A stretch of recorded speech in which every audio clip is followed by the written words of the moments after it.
प्रखंड विकास पदाधिकारी के द्वारा दीप प्रज्वलित कर औराई किसान भवन में रबी महोत्सव कार्यक्रम का किया गया शुभारंभ। एग्रीकल्चर पदाधिकारी के द्वारा प्रखंड विकास पदाधिकारी को पौधा देकर किया गया स्वागत अभिनंदन। प्रखंड प्रमुख अनामिका भारती कार्यक्रम के आयोजन में उपस्थित हुई। मुजफ्फरपुर जिला से आए वैज्ञानिक कार्यक्रम के आयोजन में सम्मिलित हुए। वहीं औराई प्रखंड के सभी पंचायत से आए किसान बंधु किसान भाई कार्यक्रम में सम्मिलित हुए। प्रखंड प्रमुख अनामिका भारती को वृक्ष देकर पौधा देकर स्वागत अभिनंदन किया गया। वहीं जैविक खाद का उपयोग करते हुए किसान बंधु को खेती करने संबंधित विषय पर दिया गया महत्वपूर्ण जानकारी। हम लोग ज्यादा रासायनिक के ऊपर जोर दे रहे थे क्योंकि हम लोग का मारामारी होता है यूरिया के लिए खेती के लिए। तो अभी हम लोग का यही फोकस है कि आप लोग रासायनिक का खेती कर रहे हैं तो ठीक है, पर साथ ही साथ आप कुछ प्राकृतिक के ऊपर भी जोर लगाइए। कैसे लगा सकते हैं आप? जैसे मान लीजिए सीड ट्रीटमेंट कर रहे थे, आप बीज में ट्रीटमेंट करते हैं जब रोपने से पहले, तो उसको आप जैसे रासायनिक ना देकर, जैसे व्यवस्थित ना देकर आप उसको बीजामृत कर सकते हैं। ये तो जानते हो कि शायद आप लोगों के सबके घर में एक मवेशी तो मौजूद है, तो गोबर बहुत बड़ी बात नहीं है। आप लोगों का गोबर गौमूत्र एक इजीली उपलब्ध हो सकता है अपने घर में। तो उसके साथ साथ आपको चाहिए कुछ बेसन और चाहिए बहुत ही एक न्यूनतम चीजें।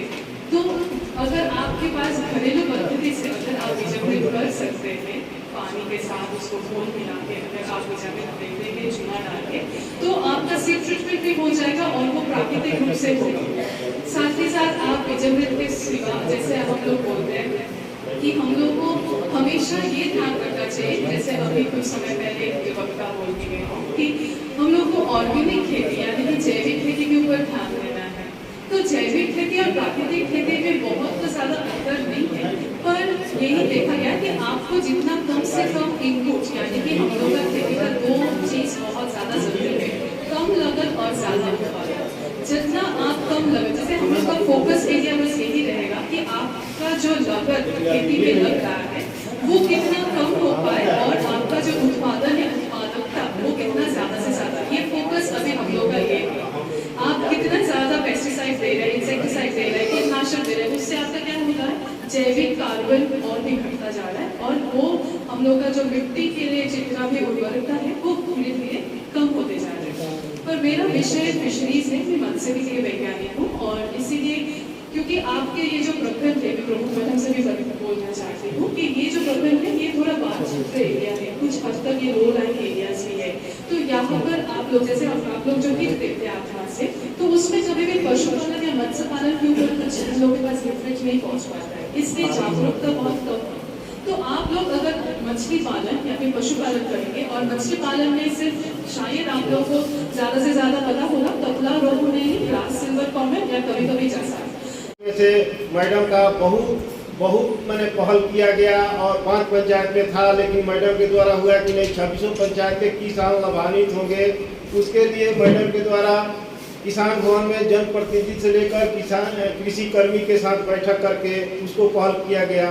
दूसरा योजना के बारे में मैडम से बार बार बात हो रही थी कि वर्मी कंपोस्ट, तो वर्मी कंपोस्ट के बारे में हुआ, वर्मी कंपोस्ट का योजना आ गया है और कैसे करना है वो आप लोगों को अच्छे तरीके से समझाइए।